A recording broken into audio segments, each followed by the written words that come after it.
കേരളത്തിലെ first 6 delivery എടുത്ത വണ്ടിയിൽ ഒരെണ്ണമാണ്. അപ്പോൾ അതാണ് ഞാൻ അതുള്ള തന്നെ പിടിച്ചത്. ഇപ്പോൾ 2 മാസം ആയല്ലോ, അത്യാവശ്യം വിവരങ്ങളൊക്കെ അറിയാൻ പറ്റും എന്നുള്ളതൊക്കെ. Welcome back to Sunny Side. ഞാനിന്ന് വന്നിരിക്കുന്നത് നമ്മുടെ 2025 KTM 390 അഡ്വഞ്ചർ S ആയിട്ടാണ്.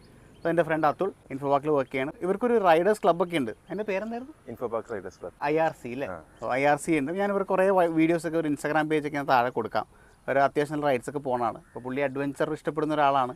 ഇതിന് മുന്നേ ഏതായിരുന്നു വണ്ടി യൂസ് ചെയ്തിരുന്നത്? ഞാൻ V3 ആയിരുന്നു, R15 എന്നാണ് ഇതിൽ യൂസ് ചെയ്തത്. അത് ശരി. അപ്പോൾ ഫുൾ അഡ്വഞ്ചർ കളിയാണ്. ഞാൻ ഇൻസ്റ്റാഗ്രാമിലാണ് കൂടുതലും കാണാറ്. കുറേ റൈഡ് പോണതും. ഇപ്പോൾ വണ്ടി എടുത്ത് 2 മാസമായില്ലേ? മാർച്ച് ഫസ്റ്റ് എടുത്തപ്പോൾ നമ്മൾ മെയ് ആയി.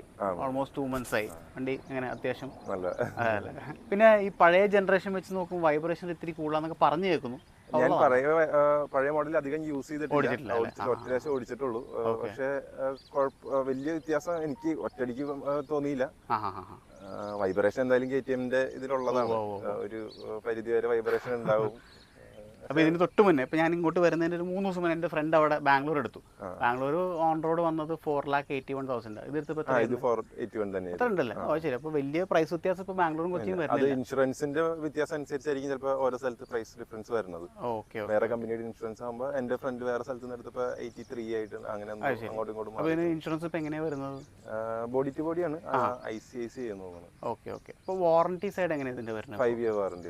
അത് എക്സ്റ്റൻഷൻ അടക്കം 5 കൊല്ലമാണ്. എക്സ്റ്റൻഷൻ അത് എനിക്ക് കറക്റ്റ് അറിയില്ല. ബേസിക് ആയിട്ട് കൊടുക്കുന്നുണ്ട്. ശരി, അത് കൊള്ളാം. ഓക്കെ. വേറെ എന്തെങ്കിലും പ്രശ്നമില്ലെന്ന് തോന്നിയിട്ടുണ്ട് ഈ 2 മാസം കൊണ്ട്? പ്രശ്നമായിട്ട് അങ്ങനെ തോന്നിയിട്ടൊന്നുമില്ല. ഹീറ്റിംഗ് ഉണ്ട്, അത് ഈ എഞ്ചിൻ ആകുമ്പോൾ എന്തായാലും ഹീറ്റിംഗ് വരും. ഞാൻ ചോദിക്കാൻ കാരണം പറഞ്ഞത് ഇൻസ്റ്റാഗ്രാമിൽ കുറെ കാണാറുണ്ടായിരുന്നു സ്പീഡോമീറ്റർ. അത് വന്നിട്ടുണ്ടായിരുന്നു. ഒരു പ്രാവശ്യം സൈഡ് സ്റ്റാൻഡ് സെൻസറിന്റെ ഒരു ഇഷ്യൂ വന്നിട്ടുണ്ടായിരുന്നു. അത് പക്ഷെ അത് ഒരു സെൻസർ ഉണ്ട്, അത് ടൈറ്റ് ചെയ്താൽ ശരിയാവുന്ന പ്രശ്നമേ ഉള്ളൂ. അല്ല, സെൻസർ ഇഷ്യൂ ആയിട്ടല്ല വന്നിരുന്നത്. അതാ അവിടെ ചെന്ന് അവര് ടൈറ്റ് ചെയ്ത് അതിന്റെ പൊസിഷൻ നീങ്ങും, നമ്മൾ ഓടിക്കുന്നതിനനുസരിച്ച് നീങ്ങും. അത് ലൂസ് ആണെങ്കിൽ ടൈറ്റ് ചെയ്ത് കഴിഞ്ഞിട്ട് ആ പ്രശ്നം വന്നിട്ടില്ല. എന്തെങ്കിലും ബുദ്ധിമുട്ടുണ്ടാവും അങ്ങനെ ഇഷ്യൂ വരും? അത് ഇഷ്യൂ വന്നു കഴിഞ്ഞാൽ നമ്മൾ സ്റ്റാൻഡ് തട്ടിയാലും സൈഡ് സ്റ്റാൻഡ് തട്ടിയിട്ടില്ലെന്ന് കാണിക്കും. വണ്ടി സ്റ്റാർട്ട് ആവുകയൊന്നുമില്ല, സ്റ്റാർട്ട് ആവാതിരിക്കും. എന്ന് വെച്ചാൽ സൈഡ് സ്റ്റാൻഡ് തട്ടിയില്ലെങ്കിൽ വണ്ടി സ്റ്റാർട്ട് ആവില്ല. ഫസ്റ്റ് എല്ലാ വണ്ടികൾക്കും ബേസിക് ആയിട്ട് വരുന്ന സാധനം. അപ്പൊ ആ സെൻസർ അങ്ങനെ വണ്ടി റണ്ണിങ്ങിൽ എനിക്ക് ഇഷ്യൂ വന്നിട്ടില്ല. റണ്ണിങ്ങിൽ ഓഫ് ആയി പോകണം അങ്ങനത്തെ ഇഷ്യൂ വന്നിട്ടുണ്ടായില്ല. പക്ഷെ ഈ പറഞ്ഞ സെൻസറിന്റെ അങ്ങനെ സ്റ്റാർട്ട് ആവാത്തൊരു ഇഷ്യൂ തട്ടിയിട്ട് അപ്പൊ തന്നെ ഇടുമ്പോൾ ശരിയാവും. മനസ്സിലായി. അപ്പൊ അത് ആ സ്ക്രൂ ടൈറ്റ് ചെയ്തപ്പോ പിന്നെ പ്രശ്നമില്ല. ഡെയിലി ഇത് തന്നെയാണോ വണ്ടി? അല്ല, ഞാൻ ഡെയിലി മറ്റേ വണ്ടിയിലാണ്. കാരണം ഇത് നമുക്ക് സിറ്റിയിലാകുമ്പോ വൈഡ് ഹാൻഡിലും പിന്നെ ഷോർട്ട് ഗിയർ ആണത്. അപ്പൊ ഷിഫ്റ്റ് ചെയ്തോണ്ടിരിക്കണം എല്ലാ നേരം. ഇത് ഞാൻ ടൂറിങ്ങിനും പിന്നെ ഈ പറഞ്ഞ പോലെ ഓഫ് റോഡ് ചെറിയ പരിപാടിയൊക്കെ. എന്റെ ഫ്രണ്ട് പി എടുത്ത് ഞാൻ പറഞ്ഞില്ല 2 ദിവസം മുന്നേ എടുത്തിട്ടുള്ള കേട്ടല്ല. ഡെയിലി കമ്മ്യൂട്ടിങ് ഇത്തിരി പണിയായിരിക്കും. അത് ബാംഗ്ലൂർ ട്രാഫിക് പറയണ്ട. ഇവിടെ ഇപ്പൊ അതിന് മുന്നത്തെ വണ്ടി ഹിമാലയൻ 411 ആയിരുന്നു. അതിന് ഇപ്പൊ ഇതിലേക്ക് വന്നിട്ടുള്ളത്. അപ്പൊ ഒരാഴ്ച ഞാൻ വരുന്നതിന്റെ 2 ദിവസം മുന്നേ എടുത്തത്. എപ്പോഴും പുള്ളി ഡെയിലി കമ്മ്യൂട്ട്സ് പോകുമ്പോൾ ഹിമാലയൻ തന്നെ പോണേ. പക്ഷെ അത് ഇപ്പൊ കൊടുക്കും, അതിന് നാട്ടിൽ കൊണ്ടുവന്ന് വെക്കും. ഇത് തന്നെയായിരിക്കും നടക്കാറുണ്ട്. കേട്ടല്ല, ഇതൊക്കെയാണ് വേണ്ടി പ്രശ്നം.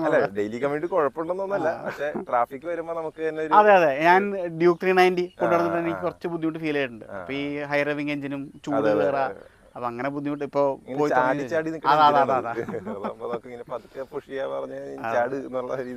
ഹൈവേസിൽ മൈലേജ് ഞാൻ നോക്കിയിട്ട് ഒരു 23. ഞാൻ ഓടിക്കുന്ന സ്റ്റൈലനുസരിച്ചിരിക്കും 23-27 വരെ കിട്ടിയിട്ടുണ്ട്. 27 മര്യാദയ്ക്ക് ഓടിച്ചാൽ 27-28 ഒക്കെ കിട്ടുന്നുണ്ട്. ഒരു 25 തന്നെ ആവറേജ് 25 എന്തായാലും. മനസ്സിലായി. പിന്നെ ഇതിപ്പോ നമ്മുടെ കേരളത്തിലെ ആദ്യത്തെ 6 വണ്ടികളിലൊന്നല്ല. അപ്പൊ ആ വണ്ടികളൊക്കെ നിങ്ങൾ ക്ലബിലുണ്ടോ അതോ കാണാറുണ്ടോ? ക്ലബില് ഞങ്ങളുടെ ഇൻഫോപാർക്ക് ക്ലബിലില്ല, KTMന്റെ ഒരു ഇവന്റ് ഉണ്ട്, പ്രോ എക്സ്പി എന്ന് പറഞ്ഞിട്ടൊരു ഇവന്റ് ഉണ്ട്. അപ്പൊ അതിന്റെ ഒരു ക്ലബ് ഉണ്ട്. കഴിഞ്ഞ ദിവസം ഞങ്ങൾ അതിന്റെ ഒരു ഓഫ് റോഡ് റൈഡ് പോയിരുന്നു. അതില് അപ്പൊ ഇത് കേരളത്തിലെ ഫസ്റ്റ് 6 ഡെലിവറി എടുത്ത വണ്ടിയിൽ ഒരെണ്ണമാണ്. അപ്പൊ അതാണ് ഞാൻ അതുള്ള തന്നെ പിടിച്ചത്. ഇപ്പോൾ 2 മാസം ആയല്ലോ, അത്യാവശ്യം വിവരങ്ങളൊക്കെ അറിയാൻ പറ്റും എന്നുള്ളതൊക്കെ. പോസിറ്റീവ് സൈഡ്സ് പറയും. വണ്ടിയിൽ ഏറ്റവും ഇഷ്ടപ്പെട്ട കാര്യം എന്താണ്? ഇഷ്ടപ്പെട്ട എനിക്ക് ഞാൻ V3 എന്ന് പറഞ്ഞുകൊണ്ട് അതിന്റെ സീറ്റിംഗ് പൊസിഷൻ എനിക്ക് ഈ പറഞ്ഞ പോലെ നല്ല സുഖമുള്ള സീറ്റിംഗ് പൊസിഷനാണ്. ഹെഡ്ലൈറ്റ് ത്രോ നല്ല രസമുണ്ട് രാത്രി. നല്ല സാധാരണ നമ്മൾ ബാക്കി എല്ലാ വണ്ടികളാണെങ്കിൽ ഹിമാലയൻ ആണെങ്കിലും അതിന് ആഫ്റ്റർ മാർക്കറ്റ് വെക്കാൻ നോക്കും, കാരണം അതിന്റെ ത്രോ കുറവായതുകൊണ്ട്. ഇതിന് അതിന്റെ ഒന്നും ആവശ്യം തോന്നിയിട്ടില്ല. നല്ല ഇതുണ്ട്. പിന്നെ ഇതിന്റെ ഇലക്ട്രോണിക്സ് വെൽ എക്യുപ്ഡ് ആണ്. ഈ പറഞ്ഞ പോലെ ക്വിക്ക് ഷിഫ്റ്റർ ഉണ്ട്, ട്രാക്ഷൻ കൺട്രോൾ ഉണ്ട്. അങ്ങനെ അത്യാവശ്യം മുമ്പത്തേലുണ്ടായിരുന്നു തോന്നുന്നു, എനിക്ക് കറക്റ്റ് അറിയില്ല. എന്റെ അറിവിൽ ഇല്ലാന്നാണ് എനിക്ക് തോന്നുന്നത്. പക്ഷേ നല്ലതാണ്. ക്വിക്ക് ഷിഫ്റ്റർ അത്യാവശ്യം സ്മൂത്ത് അല്ലേ? ക്വിക്ക് ഷിഫ്റ്റർ ഇപ്രാവശ്യം നല്ല വ്യത്യാസം ഉണ്ടെന്ന് പറഞ്ഞു. ഓൾഡ് യൂസേഴ്സും നല്ല വ്യത്യാസം ഉണ്ടെന്ന് പറഞ്ഞു. സീറ്റിന്റെ കാര്യം പറഞ്ഞില്ലേ, ലോങ് റൈഡ് ലോങ് റൈഡ് പോകുമ്പോ ഈ പറഞ്ഞ പോലെ സീറ്റ് ഇത്തിരി ഹാർഡ് സീറ്റ് ആണ്. പില്ലിയൺ അത്ര സ്പേസ് ഒന്നുമില്ല. അഡ്വഞ്ചർ വണ്ടിയാണ്. അഡ്വഞ്ചർ ആ രീതിയിലാണ് അവർ സീറ്റ് ചെയ്തേക്കണത്. ഞാൻ പിന്നെ ഈ പറഞ്ഞ പോലെ പഴയ വണ്ടിയിൽ നിന്ന് V3 സീറ്റിൽ നിന്ന് ഇതിലേക്ക് വരുമ്പോൾ എനിക്ക് വലിയ പ്രശ്നമായിട്ട് തോന്നി. അതിന്റെ ഹാർഡ് സീറ്റ് ആണ്. അതിനെക്കാട്ടും കുറച്ചും കൂടി സോഫ്റ്റ് ആണ്. പക്ഷെ വലിയ കുഴപ്പമൊന്നും നമ്മൾ ഓടിച്ച് നമുക്ക് ഇതിന്റെ ത്രില്ല് വരാൻ നേരത്ത് നമുക്ക് സീറ്റ് ഒന്നും ചിലപ്പോൾ വിഷയമായിട്ട് തോന്നില്ല. പിന്നെ എനിക്കൊരു കൺസേൺ ഉള്ളതാണ് ഇതിന്റെ എക്സോസ്റ്റ്. അണ്ടർബെല്ലി അല്ലേ വരുന്നത്? അണ്ടർബെല്ലി വാട്ടർ ക്രോസിംഗിലൊക്കെ വല്ല ബുദ്ധിമുട്ട് ഫേസ് ചെയ്തിട്ടുണ്ട്? ഞാൻ അത് ഡിപ്പ് ചെയ്തിട്ട് വാട്ടർ ക്രോസ് ചെയ്ത് നോക്കിയിട്ടില്ല. അല്ലാതെ നോക്കിയിട്ട് വലിയ പ്രശ്നമൊന്നുമില്ല. ഡിപ്പ് ചെയ്തിട്ട് എങ്ങനെയാ, ഞാൻ റിവ്യൂസിലൊന്നും കണ്ടതിൽ വലിയ പ്രശ്നമൊന്നും പറഞ്ഞിട്ടില്ല. അല്ല, ഞാൻ ഈ ഓരോ റിവ്യൂസിലൊക്കെ വണ്ടി ടെസ്റ്റിങ്ങിന് വേണ്ടി ഇറക്കിയ ആൾക്കാരൊക്കെ വെള്ളത്തിൽ കൊണ്ട് നിർത്തി ഓഫ് ചെയ്ത് അത് ഞാൻ കണ്ടിരുന്നുണ്ട്. അത് കണ്ടിരുന്ന ഇവർ അതിനായിട്ട് വേറെ ടെക്നോളജി ഡെവലപ്പ് ചെയ്തെടുത്തേക്കാന്ന് പറഞ്ഞു. എന്ന് വെച്ചാൽ അവരല്ലാതെ ഇത്ര ഓഫ് റോഡ് വണ്ടി അണ്ടർബെല്ലി വെച്ചിട്ട് അവർ ഇറക്കില്ല. കാരണം അവർക്ക് തന്നെ ബുദ്ധിമുട്ടല്ലേ. അപ്പൊ അവരതിനായിട്ട് ഒരു ടെക്നോളജി കണ്ടുപിടിച്ച് അത് ലുക്സ് വൈസ് മാറിയിട്ടുണ്ട്. മറ്റേ എക്സോസ്റ്റിന് ഹൈറ്റ് ഉള്ളതൊക്കെ ധൈര്യമുണ്ട്. ഇത് അണ്ടർബെല്ലി ആയതുകൊണ്ടും പേടിക്കണോ എന്നുള്ളൊരു ചോദ്യം വന്നതാ. അവര് ആ ബാക്കിലേക്കുള്ള വെയിറ്റ് കുറയ്ക്കാൻ വേണ്ടി ഇവര് ഈ വണ്ടിയിൽ വെയിറ്റ് ഫുള്ള് അടിയിൽ നടുക്കാ വരുന്നത്. അപ്പൊ നമുക്ക് വണ്ടിയുടെ ബാലൻസ് നല്ല രസമായിട്ട് അവര് മാനേജ് ചെയ്തിട്ടുണ്ട്. ഇപ്പൊ നമ്മൾ പില്ലിയണ വെച്ചിട്ടാണെങ്കിൽ പോലും കോർണർ ചെയ്യാനുള്ള ഒരു കോൺഫിഡൻസ് കിട്ടും. അത്രയും ബാലൻസ്ഡ് ആണ് വണ്ടി. സ്റ്റോക്ക് വരുന്ന ടയേഴ്സ് ഏതാണ്? ഇത് അപ്പോളോ ട്രാംബ്ലർ. അപ്പോളോ ആണ് വരുന്നത്. Okay okay. Front 21, back 17. അത്യാവശ്യം കംഫർട്ടാണ്. രണ്ടും ഓൺ റോഡ് ഓഫ് റോഡും അത്യാവശ്യം നല്ല ഗ്രിപ്പ് കിട്ടുന്നുണ്ടല്ലേ. Okay okay okay. അപ്പോൾ നമ്മൾ ഇലക്ട്രോണിക്സിനെ കുറിച്ച് പറഞ്ഞല്ലോ. ഇപ്പോൾ സെഗ്മെന്റിൽ ആദ്യമായിട്ടല്ലേ ഇതിലിപ്പോൾ ക്രൂസ് കൺട്രോൾ വന്നിരിക്കുന്നത്? ഈ മോഡലിലാണ് ക്രൂസ് കൺട്രോൾ യൂസ് ചെയ്തിട്ട് നോക്കിയിട്ടുണ്ടോ? എനിക്ക് ഭയങ്കര ഇഷ്ടപ്പെട്ടു ക്രൂസ് കൺട്രോൾ എന്ന് പറഞ്ഞ പരിപാടി.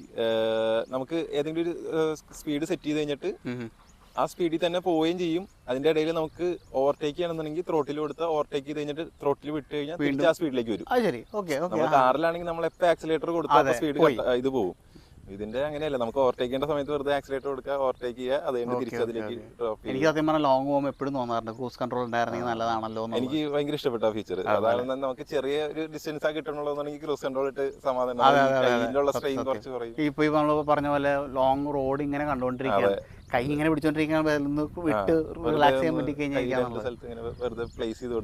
അപ്പൊ അങ്ങനെ ഒരു പ്ലസ് ഉണ്ടല്ലേ. ഓവർടേക്ക് ചെയ്ത് കഴിഞ്ഞാലും തിരിച്ച് ആ സെറ്റ് ചെയ്ത സ്പീഡിലേക്ക് വരും. അത് കൊള്ളാം. ഇനി റൈഡ് മോഡ്സ് ഇപ്പൊ ഇതിലും 3 മോഡ് ഉണ്ട്. Street, rain, off road. Okay. 3 മോഡിലും ഈ പറഞ്ഞ പോലെ ABSന്റെ ഇതും പിന്നെ ത്രോട്ടിൽ റെസ്പോൺസും വ്യത്യാസം വരും. ഇപ്പൊ നമ്മള് ത്രോട്ടിൽ റൈഡ് ബൈ വയർ ആണല്ലോ.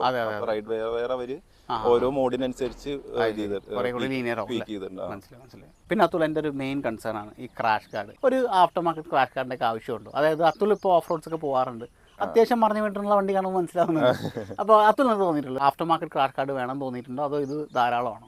എനിക്ക് അങ്ങനെ തോന്നിയിട്ടില്ല. കാരണം എന്ന് പറഞ്ഞാൽ ഇതിന്റെ ടച്ച് പോയിന്റ്സ് ഒക്കെ കറക്റ്റാ. കാരണം എന്ന് പറഞ്ഞാൽ ഈ ക്രാഷ് ഗാർഡ് തന്നെ എടുക്കണം. എന്റെ 2 സൈഡിലേക്കും വണ്ടി വീണിട്ടുണ്ട്. അങ്ങനെ ബോഡിയിലേക്കുള്ള രീതിയിലൊന്നും വന്നിട്ടില്ല ഇതുവരെ. ഞങ്ങള് KTM ഒരു ഗ്രൂപ്പ് ഉണ്ട്, ഈ പറഞ്ഞ ProXP എന്ന് പറഞ്ഞൊരു ഗ്രൂപ്പ് ഉണ്ട്. അപ്പൊ അതില് അത്യാവശ്യം നന്നായിട്ട് സ്ഥിരം പോണവരാണെങ്കിൽ പോലും പ്രിഫർ ചെയ്യണത് സ്റ്റോക്ക് ക്രാഷ് ഗാർഡ് തന്നെ, പഴയതിന്റെ ആണെങ്കിലും പുതിയതിന്റെ ആണെങ്കിലും.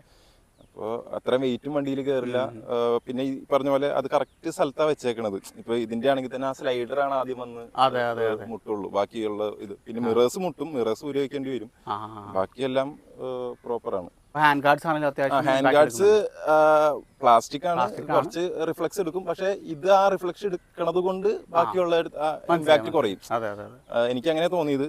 ചിലപ്പോ ഹാർഡ് ആണെങ്കിൽ ഹാൻഡിലേക്ക് ആ ഇമ്പാക്ട് കയറുന്നതിന് പകരം ഇത് അങ്ങോട്ട് കുറച്ച് മടങ്ങിയിട്ട് അതാണല്ലോ ഇപ്പൊ മറ്റേ ഏസ് ബിസ് ഇറങ്ങുന്നുണ്ട്. പിന്നെ റേറ്റും ഭയങ്കരമാണ്. ഒന്ന് പൊട്ടിയാൽ ഇത്രയും വരുന്നുണ്ട്. പക്ഷെ അത്യാവശ്യം ഫോൾ വന്നാലും ഇമ്പാക്ട് എടുക്കുന്നുണ്ട്. കാരണം ഇത് ഒരു ഇമ്പാക്ട് എടുത്തതിന്റെയാണ് ഈ കാണുന്നത്. വേറെ പ്രശ്നമൊന്നും പറ്റിയിട്ടൊന്നുമില്ല. ഉള്ളിലേക്കും ലിവറിനൊന്നും പറ്റിയിട്ടില്ല. പൊട്ടിയും പോയിട്ടില്ല. അപ്പോൾ ഇതാണ് എൻ്റെ ഒരു അണ്ടർസ്റ്റാൻഡിംഗ് ആണ്. ഞാനും ഈ പറഞ്ഞ ഒരു ആഫ്റ്റർ മാർക്കറ്റ് ആക്സസറീസ് കൂടുതലും, അതായത് ഈ ക്രാഷ് ഗാർഡ്സ് ഒക്കെ എസ്പെഷ്യലി അഡ്വഞ്ചർ വണ്ടികളിൽ നമ്മളിത് ചെയ്യുമ്പോൾ ഒന്നാമത് വണ്ടിയിൽ വെയിറ്റ് കൂടുകയാണ്. നമ്മൾ ഈ ഓഫ് റോഡ്സ് ഒക്കെ പോകുമ്പോൾ ആ സെന്റർ ഓഫ് ഗ്രാവിറ്റി അങ്ങനെ തന്നെ മാറും. ഈ ഇപ്പം ഇറങ്ങുന്ന ക്രാഷ് ഗാർഡ്സിലൊക്കെ ഫ്രണ്ടിൽ ബാർ അതൊക്കെ വന്ന് കഴിയുമ്പോൾ കാണുമ്പോൾ ഭയങ്കര മാസീവ് ലുക്ക് ഫീൽ ചെയ്യുമെങ്കിലും ഓഫ് റോഡ്സ് ഒക്കെ പോകുന്ന ഒരാളാണെങ്കിൽ എനിക്ക് അത്ര അഭിപ്രായം ഇല്ല അത് കയറണം എന്നുള്ളത്. എനിക്ക് തോന്നിയിട്ടുള്ളത് സ്റ്റോക്ക് ക്രാഷ് ഗാർഡ്സ് അത്യാവശ്യം നല്ല യൂസ്ഫുൾ തന്നെയാണ്. അതിൻ്റെ സെർവ്സ് ഇറ്റ്സ് പർപ്പസ് എന്നുള്ളത്. സീറ്റ് കംഫർട്ടിനെ കുറിച്ച് നമ്മൾ സംസാരിച്ചു. സീറ്റ് ഹൈറ്റ് ഇത് 830 mm ആണ് വരുന്നത്. അതായത് നമ്മുടെ പ്രീവിയസ് ജനറേഷനേക്കാളും ഓൾമോസ്റ്റ് 20 mm കുറവാണ്. അപ്പോൾ അത്രയും അത്യാവശ്യം ഹൈറ്റ് ഉള്ളത് വലിയ ബുദ്ധിമുട്ടുണ്ടാകുന്ന തോന്നുന്നില്ല. അപ്പോൾ ഞാൻ 5 feet 5 ആണ്. എന്നോട് ചോദിക്കുകയാണെന്നുണ്ടെങ്കിൽ അന്ന് വണ്ടി ഓടിച്ച് നോക്കിയപ്പോൾ എനിക്കൊരു പൊടിക്ക് ഹൈറ്റ് കൂടുതൽ പോലെ തോന്നി. പക്ഷേ ഹൈറ്റ് നമുക്കൊന്ന് വണ്ടി ഓടിച്ച് കഴിഞ്ഞാൽ യൂസ് ടു ആവേണ്ട ഒരു കാര്യം മാത്രമേ ഉള്ളൂ. പക്ഷേ അങ്ങനെ ഒരു ബുദ്ധിമുട്ടില്ല. പക്ഷേ പറയുമ്പോൾ 830 mm ആണ്. 20 mm പ്രീവിയസ് ജനറേഷൻ കുറവാണെങ്കിലും ഒരു പൊടിക്ക് ഹൈറ്റ് നമുക്ക് ഫീൽ ചെയ്യും. ഈ ഇതിന്റെ കിറ്റിന്റെ ഒക്കെ ഇത് വെച്ചിട്ടായിരിക്കും ചിലപ്പോൾ അങ്ങനെ തോന്നുന്നു. കാരണം എന്താ പറഞ്ഞാൽ മറ്റേ ഞാൻ കേട്ടത് പഴയ ഓണേഴ്സിന് കേട്ടത് സീറ്റ് ഹൈറ്റ് കുറവാണെന്നാണ്. പിന്നെ ഇതിന്റെ റെയർ സസ്പെൻഷൻ ഹൈറ്റ് കുറയ്ക്കാൻ പറ്റും നമുക്ക്? ഹൈറ്റ് കുറയ്ക്കാൻ പറ്റില്ല. അത് സൈഡിലേക്കാണ് വെച്ചേക്കണത്. നേരത്തെ സെന്റർ ആയിരുന്നു, അതുകൊണ്ടാണ് ആ സീറ്റ് ഹൈറ്റ് വന്നായിരുന്നത് നേരത്തെ. അപ്പൊ അവര് സൈഡിലേക്ക് ആക്കിയിട്ട് ആ ഫ്രെയിം കുറച്ച് ട്വീക്ക് ചെയ്തിട്ടുണ്ട്. അപ്പോ സസ്പെൻഷൻ സൈഡിലേക്ക് ആയതുകൊണ്ട് കുറച്ചും കൂടി സ്ലാൻഡ് ചെയ്തിട്ടാണ് ആ സീറ്റ് ഹൈറ്റിന് കുറച്ച് ഗ്രൗണ്ട് ക്ലിയറൻസും കൂടി. പഴയതിനെക്കാട്ടും ഗ്രൗണ്ട് ക്ലിയറൻസും കൂടുതലാണ്, സീറ്റ് ഹൈറ്റും കുറവായത്. രണ്ടും ആ ഒരു പൊസിഷൻ മാറിയതുകൊണ്ട് ഫ്രണ്ടും ബാക്കും അഡ്ജസ്റ്റബിൾ സസ്പെൻഷൻ ആണ്. ഹൈറ്റ് കൂട്ടാൻ പറ്റില്ല, പക്ഷെ സസ്പെൻഷൻ അഡ്ജസ്റ്റബിൾ. ഓഫ് റോഡ് പോയപ്പോൾ സോഫ്റ്റ് ആക്കി നോക്കിയിട്ടുണ്ടായിരുന്നു. അത്യാവശ്യം നല്ല ഡിഫറൻസ് തോന്നുന്നു. നമ്മളിപ്പോ 5 പേരോട് ചോദിച്ചു കഴിഞ്ഞാൽ 3 പേര് ഇതൊന്നും യൂസ് ചെയ്യണ്ടാവും. ഇപ്പൊ അതിന്റെ പർപ്പസ് നമ്മള് കുറച്ച് യൂസ് ചെയ്താൽ അതിന്റെ ഒരു ഇത് മനസ്സിലാവുള്ളൂ. പെട്ടെന്ന് ഒറ്റ ദിവസം കൊണ്ട് നമുക്ക് മനസ്സിലാവില്ല. ഈ പറഞ്ഞ പോലെ കുറച്ച് യൂസ് ചെയ്ത് പതുക്കെ ടീക്ക് ചെയ്ത് ഇതിന്റെ സീറ്റിന്റെ അടിയിൽ ഒരു സെറ്റിംഗ്സ് കൊടുത്തിട്ടുണ്ട് പല പല മോഡിനുള്ളത്.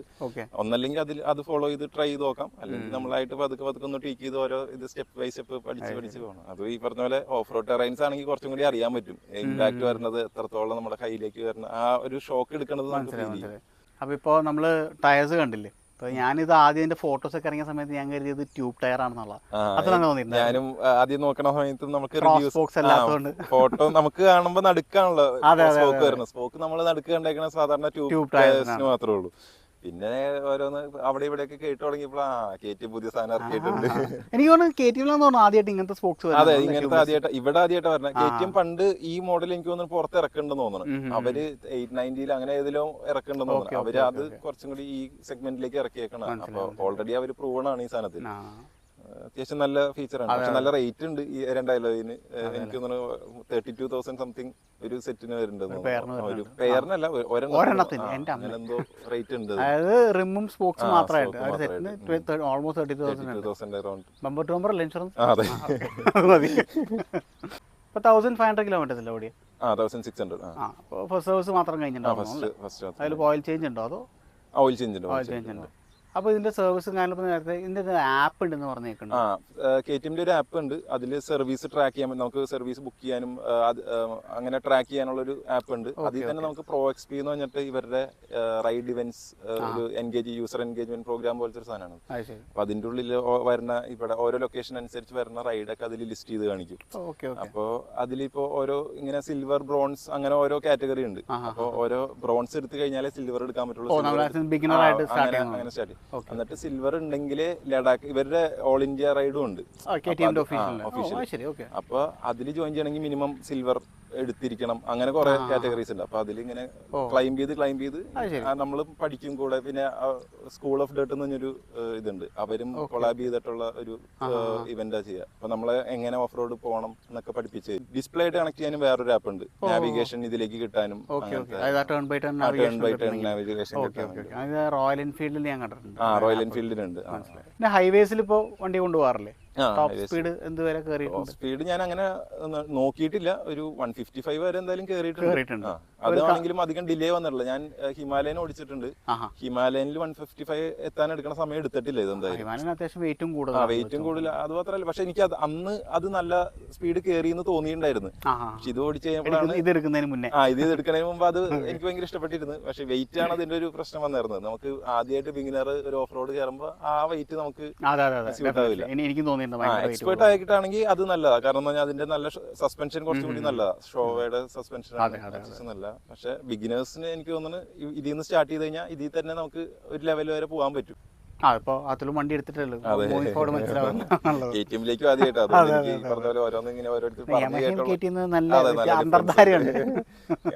ഭയങ്കര രണ്ട് കാറ്റഗറിയാണ്. യമഹയ്ക്ക് എന്തോ ഈ പറഞ്ഞ പോലെ ഇന്ത്യൻ മാർക്കറ്റിനോട് താല്പര്യമില്ല, അല്ലെങ്കിൽ ടെനറയൊക്കെ പണ്ടേ അത് ഒന്നും ചെയ്തില്ലെങ്കിലും വണ്ടി കിടന്നോളൂ. V3 അതുകൊണ്ട് ഞാൻ കൊടുക്കാത്തത്.